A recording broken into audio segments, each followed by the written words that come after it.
working with a sports psychologist kind of just blew my world up in the best way possible.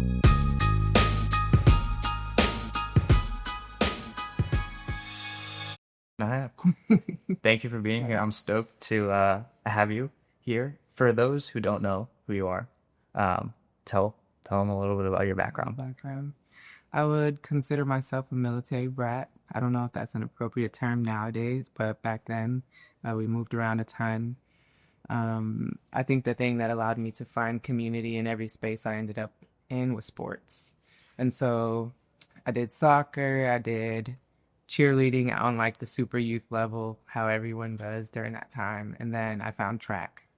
And that's kind of where I realized I had a passion for sport.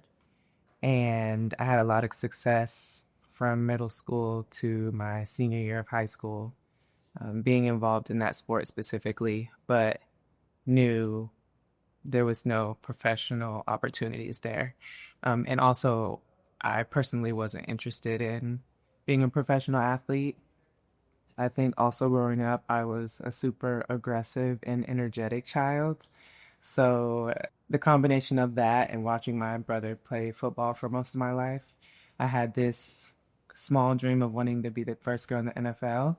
But as you get older, you realize, okay, like that's not realistic.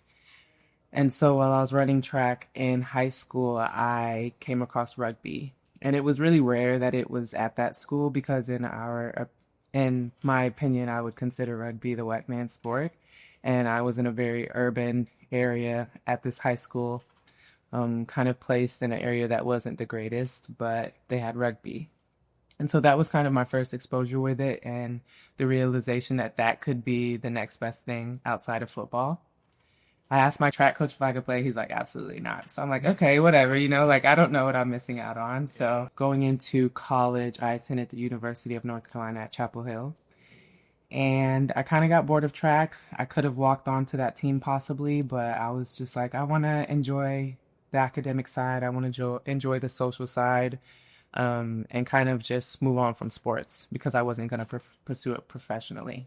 Because I had some free time available, over time I started missing the competitiveness of sports, the community of sports. So I decided I would do something on a less committed level, and that's kind of where rugby came in. At UNC, they had a club team. And so I went and tried out. When you try out, everybody makes the team. So I did make the team. And from there, it kind of just skyrocketed. I had a great 4 years playing at UNC on the club level, learning the sport, figuring out all the rules, which I feel like even now after an 8-year career, there's still some things I don't know. But track kind of gave me that foundation to be successful in rugby, to where when I exploded in that sports space, it was because I was fast. It was because I could move with power and strength, and that I could acquire skills very quickly if I put my mind to it. So having those attributes allowed me to have a very successful career in rugby, where I've attended 2 Olympic Games, won a bronze medal in Paris, attended multiple World Cups, Pan American Games. And outside of just accolades attached to performance, had opportunities to take on leadership roles, to network, to learn more about the business side of sports. And that as a combination really set me up for success when I looked to transition out of the sport after Paris. And so transitioning out, but leaving with these skills of a high performance athlete who knew how to make her way around any room in terms of conversation, and who also knew how to operate her own brand on the business side. I became very attractable when it came to looking for jobs in a time where finding a job was very difficult. And so I was very lucky with my career, knowing that I also worked really hard for it, to be in a space where I was able to be reached out to from people like Dr. Downey with Advocate to take on these project manager roles that aren't exactly sport, but contain a lot of the attributes. So that's kind of how I found rugby and how it kind of pushed me to where I am now. Might have went too far, but No, this is so awesome. nice little foundation. Yeah, I think Well, I'd love to go there because that's obviously how we know each other through Advocate Health Yeah. and our work there. I would love to, going back to Paris, Mhm. at the Olympic Games. When you think about that, the significance of that event, and for people that don't like maybe track the women's rugby, like Yeah. that was a very significant moment. I would love for you to just like, in your own words, how would you describe the significance of that for your team, and then also, what do you factor in or really attribute to how well your team performed Mhm. at the games? That was a very like monumental, special, historical moment. And I think for us, it was something we had planned for a very long time. This goal of getting on the podium. Of course, the goal is gold, but to even be able to get on a podium in any sport at the Olympics, I think is a feat in itself and a huge accomplishment. And so for us going into that 4 year buildup, our coach already had a project plan mapped out about how we were going to get to where we needed to go. And on that roadmap, it involved upholding standards across the board, not just with the players, but with the staff as well. Creating those standards. What did you want your team to look like? What would a team that makes the podium or is successful at the Olympics look like? What skills and attributes would they acquire? Um, on the culture side, putting a lot of attention in that of how do you want to be remembered? Mm. How can we build each other up to make sure that no matter what situation or scenario we're placed in, we can be successful based on the relationship that we've created between each other? How can our culture set us aside from some of the teams that are better skilled? Yeah, it seems like the emphasis really 4 years out was a lot uh, more on kind of visualization and culture piece Mm-hmm. than the technical skill. Is Yeah. that not to discredit the technical, No, but yeah. yeah. Starting from big to small, we put together like what our philosophy was. So the high woman became our philosophy, and that kind of resonates with the women before you, the woman current, and the women of the future. So how are you representing the women who put you in the place you are now? How are you representing yourself in the present moment? And then how are you representing the girls that you're going to set up for in the future? Wow. And I think that was something that a lot of us resonated with. So it allowed complete team buy-in, not just on the player level, but also on the staff level.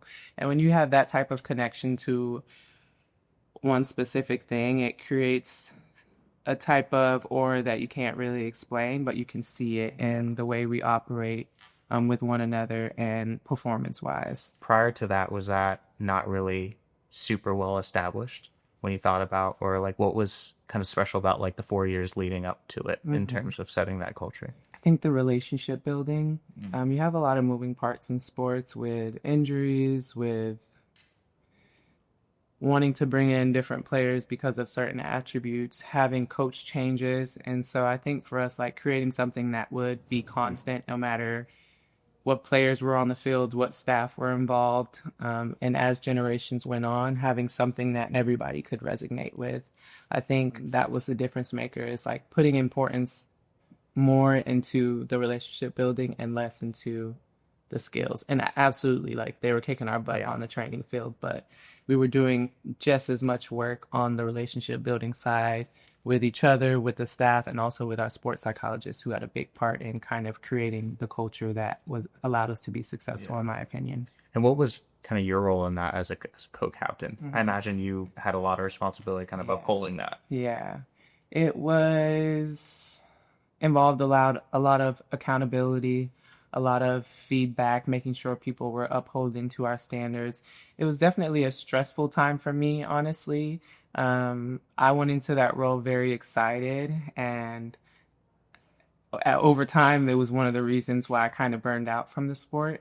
You take on a lot of responsibility, trying to apply a philosophy and a culture on a daily basis, especially with a lot of moving parts and the addition of the other stressors that you're dealing with at the moment. And so the good part of it was to be able to see the change and the impact, and that's what kept you going through the bad times. And so, leadership wise, I don't think that without the hard conversations that I pushed or the way we chose to apply some of the things that we thought would make us a better team. I don't think without a strong minded, courageous change maker like myself, and humbly saying that because it took me a long time to get there. I don't think without an individual like that and people around her to support her and put her in that position, it may have had an impact that would have been less successful in that type of environment. But I obviously can't take a big bulk of the credit at all because it took every individual, no matter what role they upheld on the team. Yeah. As we were talking about this prior a little bit, and I find it really fascinating. You mentioning like a big kind of skill set of yours was the accountability piece for the culture. What were some of your kind of like early challenges or approaches to instilling that in a kind of healthy way in that environment? I think just learning how to communicate with different individuals. Everybody responds to different approaches. And so for me in the beginning, it was like, well, it's black and white. Like if we say do this, do this. But everybody doesn't respond to that. So I worked with my sports psychologist a lot on how to have soft, gentle conversations or build-ups to get to a place where you can have reciprocal feedback between yourself and another individual, and also the importance of building that relationship so that it's never personal, it's always business and in that space. And so I think that was the first task of how can I build a relationship with this player so that if there's ever feedback shared, it's taken knowing that it's with good intent, good purpose. And then from there, just constantly reapplying it, staying consistent, making sure that the same process is applied to every player, no matter what role they hold on the team, no matter how long they've been on the team, no matter if they're the star player or the worst player on the team. Everybody is held to the same standard. And I think, honestly, that was like the toughest part. Yeah. Yeah. That sounds like a lot, but it's interesting. You mentioned there was like this moment of like establishing culture. And, one of the people we're talking with earlier was saying like you need to uphold it. Like that's what keeps a team going. So that accountability piece is so huge. Yeah. On that, you mentioned a lot of the weight that you held kind of as a leader on that team. What were the things that you felt from even a performance lens and like sustaining in the sport, best practices that helped you go longer personally? Yeah. That helped you kind of navigate those struggles? I think having somebody to talk to who has an unbiased perspective and outlook. Was that a coach for you? The sports psychologist. Psychologist. Yeah. And it took me maybe 2 or 3 months to actually buy into him as a whole and this idea that I didn't have everything figured out. Because when you get to that level, you're probably the best athlete from wherever you're coming from. And so to then get into an environment where everybody was the best, but now you have to figure out how to put that puzzle together and make it work properly, and understand your role won't always be the highlight role in every moment. Working with the sports psychologist kind of just blew my world up in the best way possible. But that time also included a lot of low moments where I don't think I would have gotten to those spaces and to those growth opportunities if it wasn't for the conversations that I had with him. And he helped me navigate that leadership role and just like the fitness tests and the stresses of performance and wanting to be consistent and injuries, like everything you could possibly think of. Having somebody to talk about that with, especially when you're somebody who maybe isn't as open and vulnerable with their emotions and tries to like hold everything in and keep a strong face, it only holds for so long. So having somebody to periodically release that on and get feedback on how to be better, as long as you're open to it, like it can take you to some amazing levels, which I'm lucky to experience. Was there like a specific moment that was an aha? And you mentioned like the first 2 months where like, and the reason I bring this up is I think with any coaching, even there's a lot of parallels with the clinician space where these people are the top of their craft, like whether you're a cardiologist or a surgeon or a nurse in your space, like you did a lot of training to get to that point. And sometimes, whether it's through coaching or when they hear about performance, they don't necessarily potentially see that benefit of like a sports psychologist. And you hear more in medicine of people bringing in kind of that stakeholder to bring perspective to their teams. But sometimes it is a hard thing to get over of like accepting Yeah. that initially. But what was the aha moment that this was like super valuable to you, and like what were the things that they were kind of teaching you? I remember we had a fitness test, and if you don't hit the fitness test, you're not up for selection for any tournament, no matter if it's like just a tournament during the year or the Olympics. Like if you're not hitting a certain time for this fitness test, you're not You're up. And wow. so, me being like a sprint athlete, this test was more endurance based, and I just dreaded it every time we had to do it. And for a long time, you just had to do it and get a little bit better than your time. But eventually, talking about standards, our coach said in order for us to be equal or better than the top four teams right now in the world, all the girls have to be running this time or under. And I wasn't anywhere close to that. So I'm just like, man. And you think like, oh, I'm in a leadership role. Maybe there will be some benefits because of that. And I quickly learned like that wasn't the case. And this is the first time that they implemented it. So in a sense, I'm this test dummy where it's like, dang, like, well, why now? Like, can we wait another 2 years? Yeah. And I had these conversations with my sports psychologist, just the frustration around it.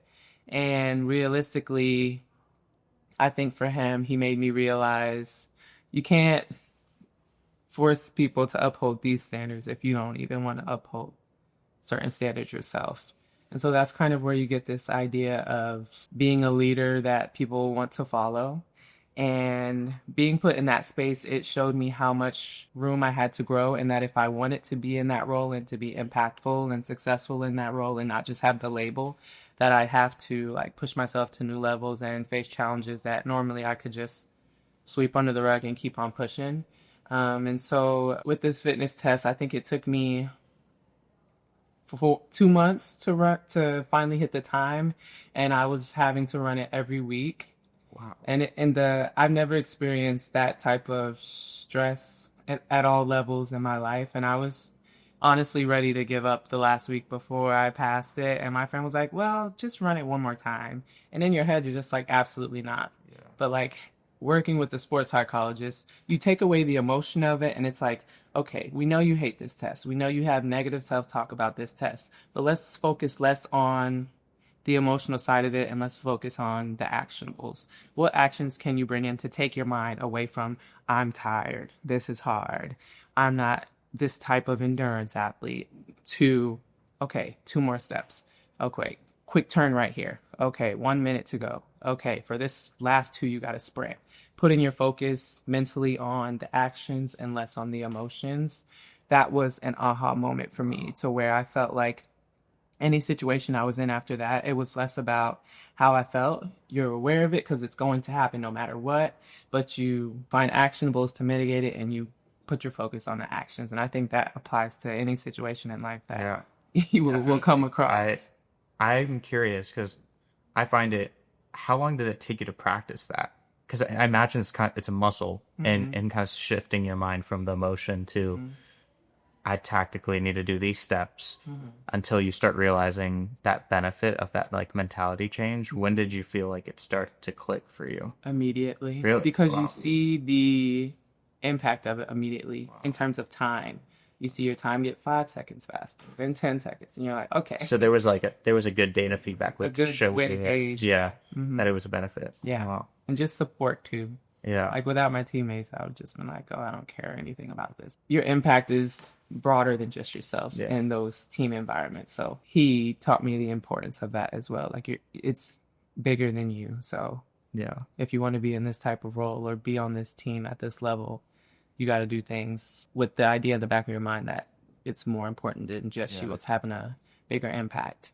I'd love to dive into that a bit more. I think I mentioned this to you earlier, but when I was kind of reading, looking at your past interviews, like going through, one thing that I find fascinating is this the way you talk about the task at hand and the leadership position you were in, whether it was interviews after the Olympics or like describing the player that you are and how you got there. There was a very, I think you were very particular about like the words you would use in describing what you're seeking out to do as a team and like the type of player you are, which I think is a really kind of on this concept. I was going to ask you about sports psychology, but you kind of brought it up. Yeah. But in the aspect of like training the mental side of whether that's visualization or like the person that you are on the field, to shift into that mindset, because there's so much of any high stakes field is the mental game. And so when, hearing you describe the type of player you are as like lethal, I think there's like a lot of interesting lessons to pull that thread for medicine, especially when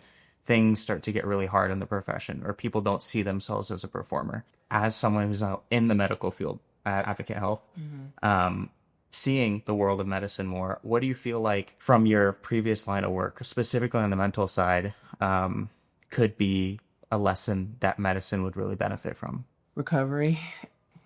Yeah. I think for me, that was also a game changer, is how do you take care of your body outside of your sport, outside of training, outside of game playing. And I don't know, being in the space now, in the workspace, I don't see many of my coworkers eating properly or getting enough sleep or getting enough sun or exercising enough. And I think similar to like the heart being one of your most vital organs, your body, like if you don't take care of your body, you're very limited in what you can do and accomplish and the ways you can be impactful. As I got older in the sport, my recovery became my X factor in a sense.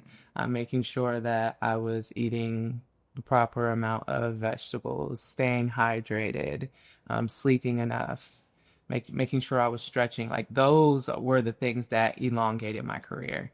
And I think the same can be applied to the medical space. They are busy, they are under pressure constantly. I'm sure very stressed out at times, and tired. And so I think implementing those recovery aspects would fix a lot of those things. Not being naive, but I know they may not have enough time to implement those things. They may not have enough financial support to implement those things. But how can we find small ways like Arena Labs with your products to provide them some type of support in that space around recovery? Yeah, totally. I think I'm curious, just when you think about the realities of medicine, that note that you hit where it's like sometimes the same parameters aren't there to give that window of time for recovery if you're like in the ER or you're doing surgery. What do you feel like are small things that a system could implement right away that would be kind of low-hanging fruit of a way to start tripling in aspects of recovery to their staff?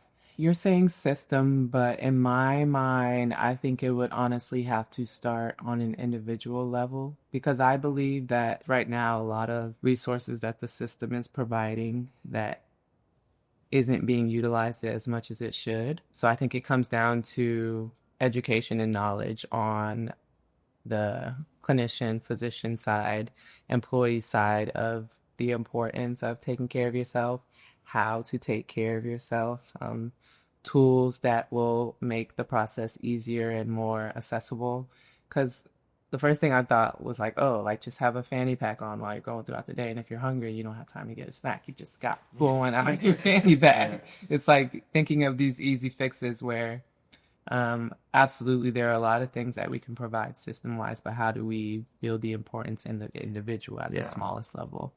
What about from a cultural, I do, there's that aspect here you're kind of hitting on of like, it's the put your gas mask on before you can even kind of help others to a certain extent. How do you think about it culturally? Because culturally that there's, to embed that in a culture, you have to get kind of those individual champions to start doing it, to disseminate Show that. where it's, How do you think through it that way? Like in terms of a medical setting, like where do you think is the kind of best way to introduce it into a culture? I think first just trying to build the culture as it is at the moment. You want to work on building relationships with these individuals before you bring something to them and say, you need to do this because of this. Yeah. Learn about them, listen to them, hear what barriers they're dealing with, what stressors they're dealing with. Ask them if you were to build a product that would impact you in a positive way and allow you to be more successful in your performance on a daily basis, what would that look like? Yeah. Versus here's a product, this is what it does, and here's why you should use it.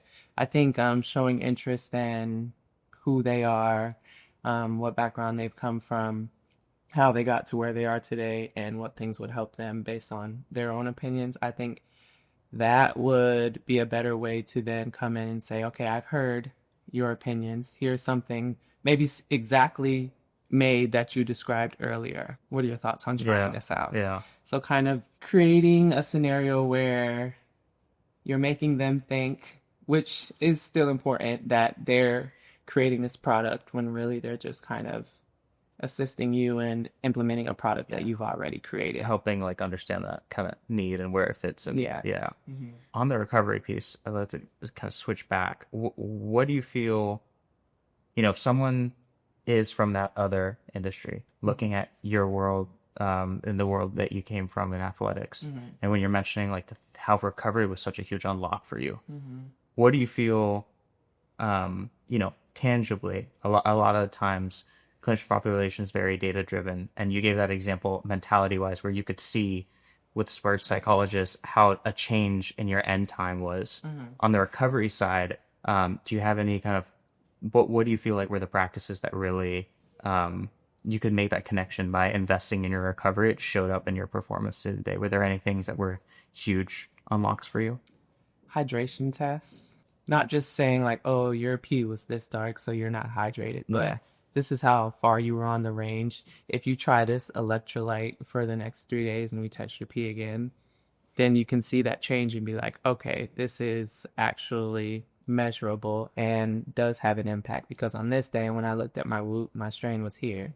On this day where we did the same exercise, I looked at my whoop and my strain was here because I was more hydrated.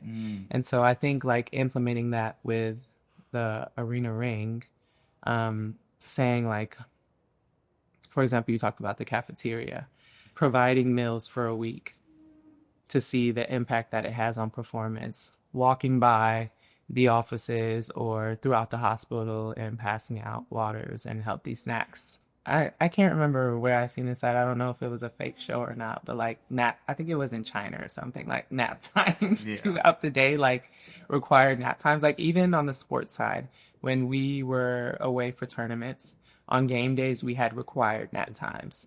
And that just showed you like the importance. It may have sounded stupid, but once you had the nap and got up and you felt great and you had a great game, you're like, okay, I'm going to do that again. So providing resources and asking them to implement it and see if there's a change. If there's not, let's pull something else in. If there is, how can we continue to get you to keep doing that? How can we provide those resources so you don't even have to think about it? So it's like that feedback loop of, I think that's really interesting. And that it's funny, there was the NASA nap in the 90s. They were essentially like looking at all these different performance tools and found that was key. And it is one of those like things where you need for any environment test adoption, because it did actually really well in other areas like Europe from that research that came out and people started to implement it, versus other environments had a harder time just given like the needs. So I think like what you're hitting on is a really important problem. Last question I want to ask you is for, your role as a captain during the moments, there's always these opportunities in teams where there might be like a lot of tension or you need a rally. So when you think about like just any journey amongst a team, there's, always going to be like really sometimes dull moments, or thinking in medicine, like the severe cases or the times a significant event is happening. But what lesson from your previous time, just kind of as a co-captain, would you give to someone is seeking advice on how to pull their team together during a really low moment? I think for us, routine was big, to where it allowed us to not get led astray based on the mood of the players or the certain scenario we were in, whether it was stressful or not. Routine was really helpful. One thing we did was, no matter whether we won or we lost, we always did the same team review after each game. And our games were 14-minute games, and you'd have 3 a day. So having to go like lose a game and then have to go and play another one, you had to kind of recover pretty quickly. So I think we excelled in that space, to where the feedback loop and the routine was always the same, no matter whether we were high or low. So we didn't feel much give when we were in a low space because we were still doing the same things that we were doing when we were in a high space. So I think that was the biggest thing for us, and it kept us present. It gave us a foundation to where we knew that if we really lost that game bad, we knew that we could come together as a team, say, these were the things we did good, these are the things we did bad, here's actionables to fix the things that we did bad, and let's move forward. So having that routine feedback loop, and then right after that, having a connection moment. So where every time we did the feedback loop, right after, everyone would walk around in the room and make a connection with each player and staff member, whether it was a hug, a handshake, a high five, eye connection, to say, this is what happened. We learned from it. We're back together, connected, ready to go. That process that they applied with us grounded us each day, each tournament, no matter how we were feeling or what we were dealing with as a team. So That's routine, fascinating. Yeah. I imagine that's something just don't think about, but especially in a high stakes environment, it's easy to lose yeah, routine in every regard. yeah. Thank you so much for being here today and just sharing a lot of your insight. I certainly learned a ton about your previous line of work, and think a lot of people will benefit from thinking of themselves more like athletes. Yeah. So thank you. Yeah, thank you for having me. Excited to share my insights, my learnings, and hopefully looking to carry it forward into the new space.